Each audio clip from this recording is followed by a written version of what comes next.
demandent où vous en êtes. Donc ils vous font perdre un temps fou pour essayer de savoir où vous en êtes. Alors, je reçois un reporting.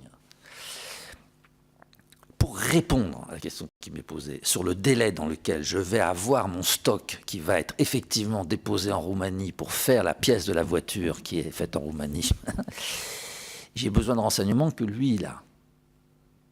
On ne se parle plus. Donc, je lui envoie un mail. 1. 2, il n'a aucune raison de me répondre. Donc, pour être sûr qu'il me réponde et qu'on ne vienne pas dire que c'est moi qui ne donne pas la réponse sur le reporting dans les temps qu'on m'a imposés, j'envoie à 40 personnes une copie. Maintenant, l'autre est coincé. Il est obligé de me répondre.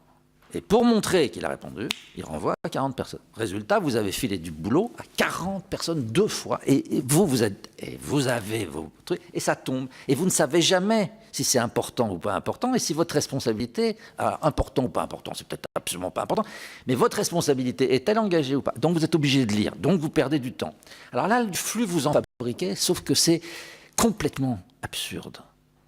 Les gens s'épuisent dans ces mails, dans ces reportings et tout ça, parce qu'on ne parle plus du travail, on ne se parle plus. Donc, effectivement, les gens sont en surcharge de travail. Mais c'est une production de l'incohérence et de l'irrationalité qui a détruit les liens de coopération entre les gens.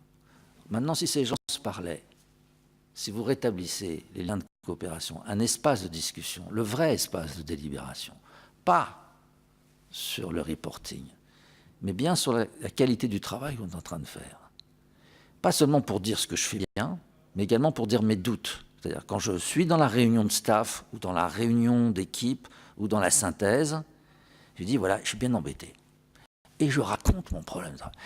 Et tout le monde, et donc je partage ma difficulté avec les autres, du coup leur responsabilité est engagée, mais comme il y a un collectif, les gens se parlent. Et vous n'imaginez pas le gain de temps que ceci représente du point de vue de tous ces flux d'informations. Vous avez...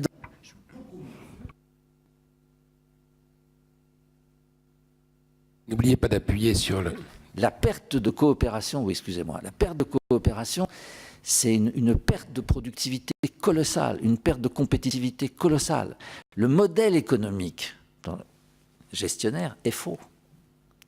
Il est irrationnel vis-à-vis de la qualité du travail. Donc ce n'est pas certain qu'en diminuant le flux, on diminue le travail. Au contraire. Pourquoi? Parce que dans bon nombre de cas, le fait de rétablir les conditions de la coopération fait qu'on a non seulement un gain de temps